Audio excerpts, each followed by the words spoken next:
जी, अस्सलाम वालेकुम। उम्मीद है कि आप तमाम दोस्त खैरियत से होंगे और आज का दिन भी ट्रेडिंग के हवाले से अच्छा गुज़रा होगा। बहुत ही स्लो डाउन डे था आज और सारा दिन जो है वो मार्केट मॉनेटरी पॉलिसी का इंतज़ार करती रही और उस नतीजे में ये हुआ कि आप अगर सारे दिन का वैसे तो कैंडलस्टिक हम डिस्कस करेंगे कि अगर आप ये पूरे दिन का चार्ट देखें, तो आपको मार्केट में कोई काम जो है वो नज़र नहीं आ रहा। इवन कि ऐसा भी हुआ कि केएसई 100 का जो वॉल्यूम है, वो 1 मिलियन से भी नीचे चला गया। यानी कि बिल्कुल मार्केट में कोई काम नहीं था, क्योंकि सारी की सारी तवज्जो जो है वो मॉनेटरी पॉलिसी की तरफ थी।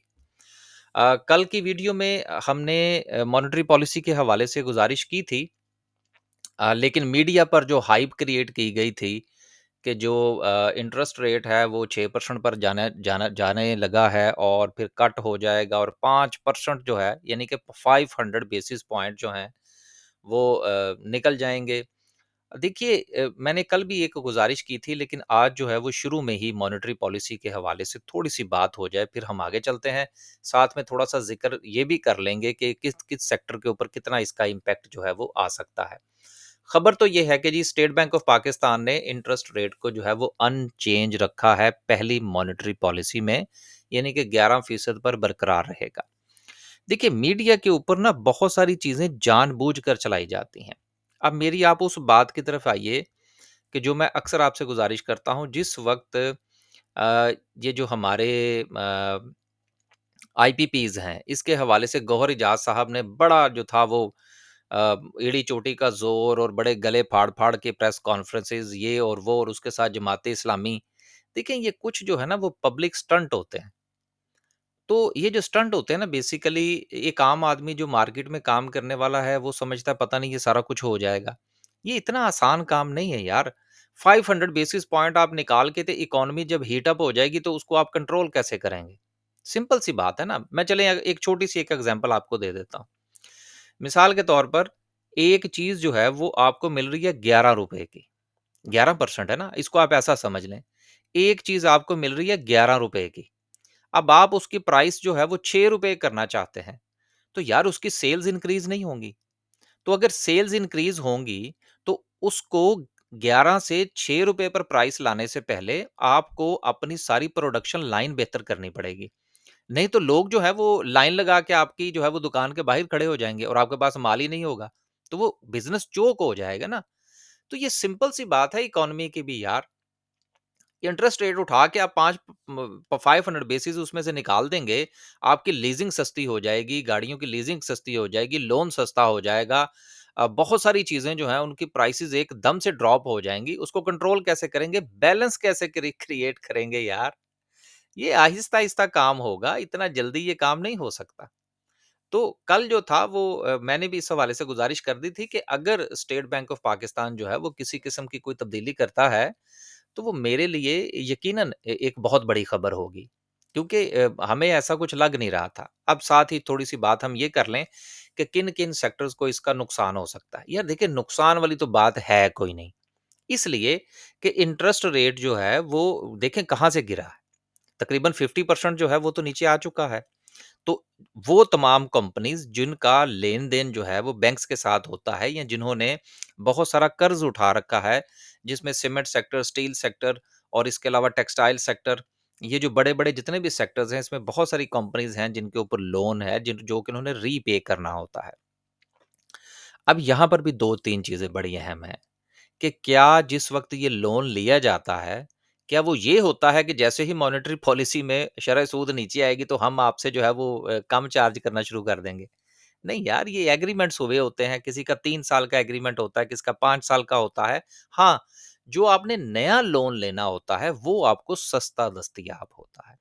तो वक़्ती तौर पर हमें जो है वो सीमेंट और स्टील ख़ास तौर पर जो है इससे आपको मुतासिर होते हुए नज़र आ सकते हैं कि सीमेंट सेक्टर के ऊपर थोड़ा-सा प्रेशर आ सकता है इस हवाले से जो इंटरेस्ट रेट जो है वो नीचे नहीं आया क्योंकि इसके साथ सिर्फ़ यही नहीं होता कि कंपनीज़ के जो कर्ज़ा जात है उनके ऊपर फ़र्क पड़ना होता है, बल्कि ये भी होता है कि जिस वक़्त इंटरेस्ट रेट नीचे आता है तो लोन सस्ता होता है। तो फिर ये भी एक राय कायम की जाती है तो उस उससे मज़ीद जो है वो बिज़नेसेस और एक्सपेंशन्स और कंस्ट्रक्शन का काम जो है वो भी शुरू होता है।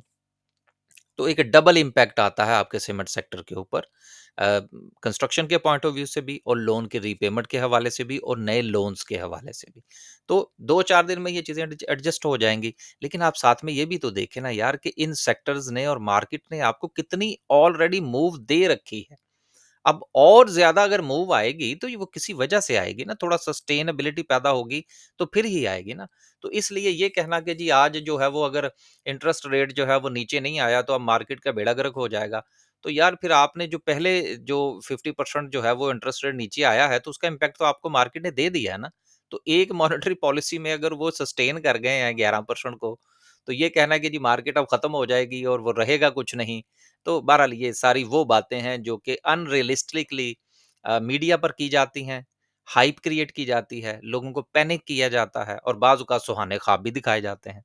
तो जब तक आप मार्केट में रियलिटी में रहकर काम करने की कोशिश नहीं करेंगे, ये चीज़ें आपको बहुत मुतासिर करेंगी। आपको समझ ही नहीं लगेगी कि आपने क्या करना है, क्या नहीं करना। तो देन ठंडे तरीके से काम करें, सोच समझ कर काम करें और मीडिया की हाइप से ज़रा बचा करें। ये आजकल दौर है ना, मैंने अभी कल की वीडियो में भी गुज़ारिश की थी, 6 मिनट तो यहीं ले गया मैं आपके। कल भी मैंने वीडियो में यही गुज़ारिश की थी कि यार मार्केट का भी ये वाला फ़ेज़ चल रहा है, ठीक है ना? तो इसमें कोई कहेगा जी शेयर खरीदें, 20 साल ना बेचें, कोई कहेगा जी देखें जी मैंने 500% का प्रॉफ़िट कमा लिया, कोई कुछ, बड़ी कहानियाँ चलेंगी। अभी आप आगे तो चलें, अभी ये जब मार्केट ने ये वाला फ़ेज़ लेके आना है और फिर ये वाला फ़ेज़ लेके आना है, तो अभी ये वाला फ़ेज़ तो शुरू हुआ ही नहीं है। तो ये सब कुछ जो है, ये जो मीडिया का पेट भरा जा रहा है मुख्तलिफ तरीकों से, ये आप देखिएगा सारा खाली हो जाएगा। क्योंकि हमने तो ये सारे बहारें और सारी ख़िज़ाएँ देखी हुई हैं ना मार्केट की। तो लोग तो अभी जो है वो बहार देख के आ रहे हैं और हमारी बहुत सारी बातों को वो कहते हैं नहीं जी ये अनरियलिस्टिक है। क्योंकि हम तो हकीकत में बात कर रहे होते हैं ना कि भाई माज़ी को भी देखें, सिर्फ़ ये ना देखें कि एक शेयर जो है वो ₹70 से उठा और वो शेयर जो है वो जी ₹400 पे चला गया, ठीक है ना? तो अब जाके अब ₹400 में उसमें आप स एसआईपी करने लगे हैं, ये ज़रा सोच लीजिएगा कि अब आगे आपके साथ बनना क्या है? ये चीज़ें हैं जिनको मैं ज़्यादा डिस्कस नहीं करता क्योंकि अभी लोग खुश हैं। तो मतलब ये ना समझें कि जी हमको जो है वो डिस्करेज किया जा रहा है। हाँ, हम इस चीज़ से अपने आप को कंट्रोल में रखते हैं कि हम कोई ऐसी बात ना करें कि जिसका जो है वो लोगों को कल को आने वाले वक़्त में नुकसान हो। हमारा तो इन्वेस्टर का जो ग्रुप है, वो हमने डिज़ाइन ही इसी हवाले से किया है कि भई हम इस हाइप की जो जो क्रिएट की जा रही है, उसका हम शिकार नहीं होंगे, हम तरीके से बाइंग करेंगे। जहाँ पर इन्वेस्टमेंट बनती होगी, वहाँ पर करेंगे। इसके साथ ही मैं एक अनाउंसमेंट भी कर दूँ, 8 मिनट आज मैं आपके यहीं से ले गया कि अ, इस वीकेंड पर जो है वो चूँकि हमारा इन्वेस्टर प्लस ट्रेडर का ग्रुप भी है, तो उस पॉइंट ऑफ व्यू से हम एक जो है वो वेबिनार करने जा रहे हैं। वेबिनार तो खैर नहीं कहना चाहिए, ऑनलाइन सेशन होगा। अ, उसमें अगर आप इंटरेस्टेड हैं, उसमें हम बात करेंगे कि एक तो हम जो शेयर्स की सिलेक्शन है, वो किस तरह से करने की कोशिश करते हैं। इसके साथ ये है कि इन्वेस्टमेंट का इस तरह की मार्केट के राइज़ के अंदर जो है वो हमें किस तरह से करनी चाहिए। और इसके अलावा सवाल-जवाब जो है वो ज़्यादा से ज़्यादा आपके लिए जाएँगे। यानी कि उसका टॉपिक होगा how to invest and why to invest. तो कैसे करना है और क्यों करना है इन्वेस्टमेंट के पॉइंट ऑफ व्यू से। तो अगर आप इंटरेस्टेड हैं, तो जो नंबर जो है वो हमारे यूट्यूब की थंबनेल पर लिखा होता है, उस नंबर पर राब्ता फ़रमा के आप रजिस्ट्रेशन करवा लीजिए। ये इस वीकेंड को यानी कि सैटरडे की इवनिंग को होगा रात को 9 बजे। मैं कल की वीडियो में भी इंशाल्लाह डिस्कस करने की कोशिश करूँगा। तो सारी चीज़ें आज जो है वो शुरू में ही मैंने डिस्कस कर दी। अब थोड़ा-सा आगे जो है वो डेली रूटीन की बात कर लें। 400 पॉइंट्स के इज़ाफ़े के साथ अगर हम सर्किट ब्रेकर की बात करें, तो माशाल्लाह से आज भी जो है वो आपको 15 कंपनीज़ अपर कैप में नज़र आ रही हैं, जिसमें हमारे हाथ जो लगा आज वो एसकेआरएस है। इसको देखेंगे कि इंशाल्लाह हमने कहाँ पे एग्ज़िट करना है। इसके अलावा अगर हम लोअर कैप की बात करें, तो लोअर कैप में कोई काबिल ज़िक्र कंपनी जो है वो मुझे नज़र नहीं आ रही। ये वो कंपनीज़ हैं जिसमें एमको हो गया या आईसीआईबीएल हो गया, हसीब वकास हो गया, इन्होंने बड़े कैप दिए हैं आपको। तो अब नीचे की वापसी है तो कोई बात नहीं, बर्दाश्त करना पड़ेगा अब इसको। आगे चलते हैं जी, ओवरऑल बात करें तो इस वक़्त सेक्टर वाइज़ पोज़ीशन ये है कि बैंक्स जो हैं वो दोबारा से मार्केट को सपोर्ट करते हुए नज़र आ रहे हैं। इसके अलावा से एक और ख़बर भी है बैंकिंग सेक्टर के हवाले से, उसको भी इंशाल्लाह शामिल करेंगे। उसके साथ सिस्टम की न्यूज़ आई थी आज। सिस्टम जो है उसने भी मार्केट को काफ़ी सपोर्ट किया। लेकिन इसके अलावा कोई बड़ा सेक्टर जो है वो हमें परफ़ॉर्म करता हुआ नज़र नहीं आ रहा। तो बैंकिंग सेक्टर जो है यकीनन इंटरेस्ट रेट जो है वो नीचे नहीं गया।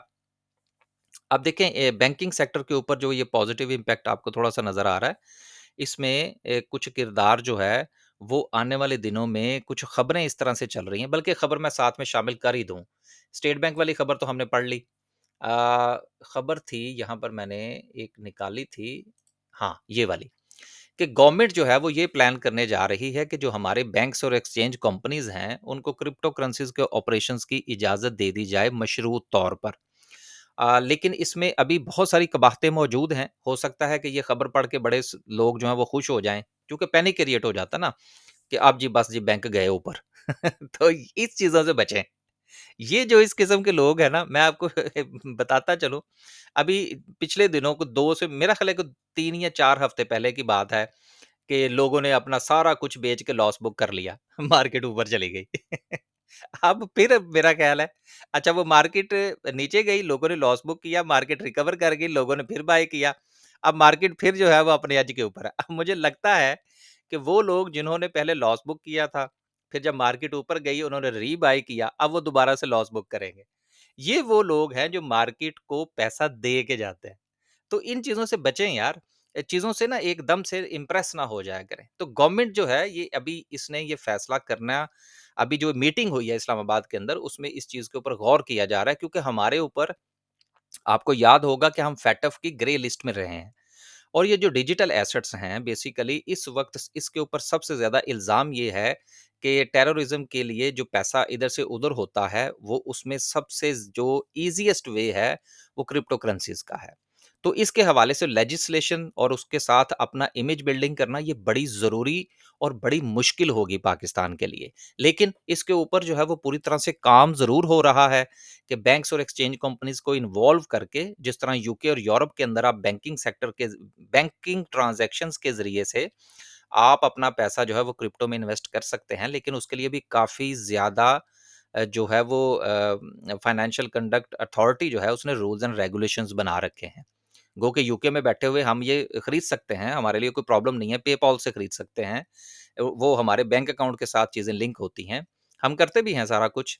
आने वाले दिनों में इंशाल्लाह हो सकता है हम क्रिप्टो के हवाले से कोई ग्रुप भी जो है वो अनाउंस करें। सिर्फ़ बात करने का मकसद ये है कि जिस तरह दुनिया में काम हो रहा है, पाकिस्तान भी उस तरफ बढ़ने जा रहा है। तो बैंकिंग सेक्टर के हवाले से आप इस एक न्यूज़ को भी पॉज़िटिव समझें। आगे चलते हैं जी। आज आपकी वीडियो काफ़ी लंबी हो जाएगी मुझे लगता है। इसके अलावा टेक्नोलॉजी था, उसकी बात हो गई, बैंकिंग सेक्टर की बात हो गई। बड़े सेक्टर्स में देखें, छोटे सेक्टर में देखें तो बाकी पूरी की पूरी मार्केट जो है, वो आज भी आपको जो है वो मुकम्मल तौर पर जो है वो रेड नज़र आ रही है, जिसमें सीमेंट सेक्टर लीड करता हुआ आपको नज़र आ रहा है। अगर हम पॉइंट्स निकलने की बात भी करें तो देखिए 134 पॉइंट्स जो हैं वो सिर्फ़ सीमेंट सेक्टर ने निकाले हैं। इसके हवाले से सारी तफ़सील जो थी वो मैंने वीडियो के शुरू में आपसे जो है वो अर्ज़ कर दी। उसके बाद आते हैं जी जो रिज़ल्ट्स हैं, रिज़ल्ट्स में भी कोई ख़ास रिज़ल्ट नहीं है। हाँ, एक्साइड का रिज़ल्ट है जी, ₹28.75 की अर्निंग है पहले क्वार्टर के अंदर। तो अगर हम 4 क्वार्टर के साथ इसको मल्टीप्लाई करें कि अगर ये 25 के साथ भी चले तो ₹100 की अर्निंग बनती है, बुरा रिज़ल्ट नहीं है। उसके अलावा सिक्योरिटी पेपर्स है, पेपर मिल है, इसके ₹25 और 72 पैसे की अर्निंग आई है और ₹9 का इन्होंने डिविडेंड अनाउंस किया है। बाकी डिविडेंड जो है वो किसने दिया है, ईपीक्यूएल है, 23 पैसे की अर्निंग, ₹2.5 का डिविडेंड है। ईफड जो है इसकी ₹3.93 की अर्निंग है और ₹4.25 का इन्होंने डिविडेंड दिया है। आगे चलते हैं जी, इंशाल्लाह ये लास्ट पे डिस्कस करेंगे। ईफड का रिज़ल्ट जो था, इस पे मैंने सिर्फ़ 1-2 बातें करना थी। अब देखिए, कुछ चीज़ें होती हैं, एक ही चीज़ को 2 या 3 तरह से आपको दिखाने की कोशिश की जाएगी, एक ही रिज़ल्ट को। मसलन, अब आप यहाँ पर गौर फरमाइए, तो हो सकता है कि कोई बंदा जो है, वो आपको पोस्ट बना के सोशल मीडिया के ऊपर जो है, वो ये फेंके कि जी देखें जी, इसकी जो ईयर और ईयर की बुनियाद पर इसकी जो सेल्स हैं net sales dropped by 40% year on year, right? अच्छा, वो यहाँ से भी आपको एक पोस्ट बना के सोशल मीडिया पे डाल सकता है। आप वो पढ़ेंगे, आप कहेंगे ओहो! मैं तो गलती कर बैठा। अच्छा जी, चलो ठीक है। दूसरी तरफ जो है वो अगर आप देखेंगे तो साथ में आपको ये भी मिल सकता है कि जी इसकी जो अदर इनकम है वो भी 27% जो है वो डिक्लाइन कर गई हैं, ठीक है? दूसरी बैड जो है वो पोस्ट बना के सोशल मीडिया के ऊपर फेंकी जा सकती है। लेकिन ये भी हो सकता है कि कोई बंदा जो है वो ये वाली पोस्ट बना के आपको सोशल मीडिया के ऊपर फेंक दे जिसके ऊपर लिखा हो कि ऑपरेटिंग प्रॉफिट रीच्ड 8.89%। अब देखें ये जो है ये आपका है। ये मैंने सारी चीज़ें आपके साथ क्यों डिस्कस की है? जिस वक़्त आपने किसी कंपनी में इन्वेस्ट करना हो, तो ये छोटी-मोटी जो सोशल मीडिया के ऊपर जो खबरें चलाई जाती हैं ना, ये जो पोस्टें बना के डाली जाती हैं, हम भी डालते हैं, इनके ऊपर आपने इन्हिसार नहीं करना। ना ही यूट्यूब की किसी वीडियो के ऊपर आपने इन्हिसार करना। जाके आपने खुद पढ़ना है। अगर आपने खुद नहीं पढ़ना या आपने उसका एनालिसिस अगर आपने नहीं करना, तो किसी के साथ बैठें, ठीक है? उसके साथ सारी चीज़ें डिस्कस करें, फिर आप उस शेयर के अंदर पैसा डालें। अगर आपने किसी चीज़ को बड़े लंबे अरसे के लिए अगर आपने जो है उसमें इन्वेस्ट करना है। लेकिन अगर आपने ट्रेडिंग करनी है तो फिर उसके यकीनन उसका क्राइटेरिया डिफरेंट होता है। तो ये मैंने आज आपको बताया है कि सोशल मीडिया के साथ किस तरह से खेला जाता है और चीज़ों को किस तरह से बयान किया जाता है। तो ये एक ही न्यूज़ में से मैंने 3 पोस्टें आपको बना के दी हैं और आपको ये सोशल मीडिया पर नज़र आएँगी। मैं आपको दावे के साथ कहता हूँ कि किसी ने किसी एक पॉइंट को हाइलाइट किया होगा, किसी ने दूसरे को किया होगा, किसी ने तीसरे को किया होगा। लेकिन देखना ये है कि इसका एंड रिजल्ट क्या है। एंड रिजल्ट ये है कि इसकी ओवरऑल जो ईपीएस है वो -11% है कि ईपीएस जो है वो ड्रॉप हुई है। उसमें सेल्स हैं, उसमें दीगर मामलात हैं, नेट इनकम जो अदर इनकम थी उसकी उसमें ड्रॉप हुआ है। तो ऐसे ही ये शेयर जो था वो गिर नहीं रहा था। उसके बाद ये जो रिकवरी आपको इसमें नजर आई थी वो इसी बुनियाद पर आई थी कि उम्मीद ये की जा रही थी कि रिजल्ट जो है वो अच्छा आ सकता है। सो जिन-जिन के पास है वो अपना फैसला फरमाएँ। आखिर में डिस्कस करते हैं जी आज की कैंडल को। कैंडल को डिस्कस करने से पहले हमारी जितनी भी सर्विसेज़ हैं, चाहे वो स्विंग ट्रेड के हवाले से है, चाहे वो हमारे डे ट्रेड के हवाले से है या इन्वेस्टर ग्रुप के हवाले से है, या आप स्टॉक मार्केट में अकाउंट ओपन करवाना चाहते हैं या अपना पोर्टफोलियो डिस्कस करना चाहते हैं, तो हमारा कॉन्टैक्ट नंबर जो है वो आपको वीडियो की डिस्क्रिप्शन से भी मिल जाएगा और वीडियो के थंबनेल से भी मिल जाएगा। आखिर में डिस्कस करते हैं जी आज की कैंडल को। कैंडल में कल जो था वो हमने जो आपसे गुज़ारिश की थी, हमने आपसे गुज़ारिश ये की थी कि मार्केट ने जहाँ से सपोर्ट ली है, ये बड़ा इम्पोर्टेंट ज़ोन है, जो कि तकरीबन कोई 1,38,000 के अराउंड का बनता है। अब इस ज़ोन से अगर मार्केट कल ऊपर ओपनिंग होती है, जिसकी कि हमें उम्मीद है, तो आपका स्टॉप लॉस जो है वो इसके नीचे होना चाहिए। ये कल हमने आपसे गुज़ारिश की थी। साथ में हमने आपसे ये गुज़ारिश की थी कि अगर गैप डाउन ओपनिंग होती है, अगर गैप डाउन ओपनिंग होती है और मार्केट इस सपोर्ट ज़ोन से नीचे ओपन होती है, तो फिर मार्केट में ट्रेड लेने से परहेज़ कीजिएगा। तो यही वजह है कि जिस वक़्त सुबह के वक़्त मार्केट जो है वो ओपन हुई, तो हमने ट्रेड लिया, हमने पेल में ट्रेड किया, हमने एसकेआरएस में ट्रेड किया, हमने जो है वो 2-3 और शेयर्स में ट्रेड किया, तो सूरत-ए-हाल ठीक रही, चूँकि मार्केट जो थी वो सपोर्ट कर रही थी। देन उसके बाद जो है वो मार्केट में आज जो है अगेन अगर आप देखें तो मार्केट अपने उसी लेवल को जो कि पहले सपोर्ट थी, अब वो रेजिस्टेंस बन गई है। अब ये वो तमाम लेवल है कि अगर आप गुज़िश्ता मेरा ख़्याल है कि पिछले कोई 1 हफ़्ते की अगर आप वीडियो देखें, तो आपको ये बने-बनाए नज़र आएँगे। मैं हर रोज़ नए लेवल्स नहीं बनाता। क्यों नहीं बनाता? इसलिए कि जब तक मार्केट अपना नया हाई नहीं बनाएगी, मैं नए लेवल्स क्यों बनाऊँ? ये मैं अक्सर आपसे कहता हूँ कि यार मार्केट ने अगर 1,40,000 पे जाना है, 45 पे जाना है, 40 का तो ख़ैर मार्केट ने हाई जो है वो लगा दिया, 45 पे जाना है या 2 लाख पे जाना है, यार वो यहाँ से गुज़र के जाएगी। तो जब वो यहाँ से गुज़र के जाएगी तो हम नया एनालिसिस कर लेंगे, राइट? अभी फ़िलहाल जो है वो मार्केट के पास जो सपोर्ट है, उसको मार्केट ने आज डबल बॉटम बनाया है। कल भी मार्केट ने इसको टेस्ट किया था, आज फिर मार्केट ने इसको टेस्ट किया है और टेस्ट करने के बाद मार्केट ने रिकवरी दी है। तो हमें उम्मीद करनी चाहिए कि कल भी इंशाल्लाह मार्केट जो है वो अपनी रेजिस्टेंस तक दोबारा पहुंचेगी और अपने इस लेवल को सस्टेन करेंगी, क्योंकि अगर ये लेवल टूटता है तो फिर छोटे टाइम फ्रेम के ऊपर मार्केट जो है वो डाउन ट्रेंड का शिकार हो जाएगी। बस जी आज वीडियो बहुत लंबी हो गई। कभी कभी ये भी फीडबैक दिया करें कि जो वीडियो थी उसमें लेंथ के हवाले से या बाकी बातें जो हैं वो भी। और एक बात मैंने और करनी थी, बहुत सारे दोस्त जो हैं वो लंबी-लंबी लिस्ट लिख देते हैं, ये भी इसका भी एनालिसिस करें, इसका भी करें, इसका भी करें। यार आप दोस्त जो हैं वो अगर थोड़ा-सा टाइम निकाल के तो यहाँ पर अगर आप 2 मिनट सर्व कर लें, तो अभी हर रोज़ हम किसी न किसी का चार्ट डिस्कस कर रहे होते हैं। अब आप ये देखिए, एंग्रो का चार्ट आपको ये मिल जाएगा, सिटी फार्मा का ये मिल जाएगा। अभी 2-2 1-1 2-2 दिन पहले की बात है। सल का चार्ट ये मिल जाएगा। इसके साथ जो है ये एटलस बैटरी का चार्ट आपको ये मिल जाएगा। एयरलिंक का ये है, होंडा एटलस कार का ये है और इससे नीचे अगर आप थोड़ा-सा चले जाएँ, तो आपको यहाँ से जो है ये वाला, ये माड़ी का मिल जाएगा। और ये एमटीएल का मिल जाएगा। तो यार थोड़ा-सा इस तरफ भी तवज्जो दें ना कि हमने जब एक चीज़ पूरी तफ़सील के साथ पहले डिस्कस कर रखी है, तो अब हर रोज़ तो वो चीज़ें जो है वो डिस्कस नहीं की जा सकती। यहाँ पर जाइए, वीडियो देखिए, वहाँ से जो है वो आप अपना आउटपुट ले लीजिए। बस जी, खुश रहें, आबाद रहें, अ, अपने पोर्टफ़ोलियो का ख़्याल रखें और लास्ट में मैं एक मर्तबा फिर अनाउंस कर दूँ कि इस वीकेंड पर जो है वो हम ऑनलाइन सेशन कर रहे हैं। हाउ टू इन्वेस्ट और व्हाई टू इन्वेस्ट के हवाले से ऑनलाइन सेशन होगा, उसकी रजिस्ट्रेशन जो है वो अगर आपने करवानी है, तो वीडियो की डिस्क्रिप्शन में भी नंबर है और थंबनेल पर भी नंबर है। इजाज़त दीजिए, अल्लाह हाफ़िज़।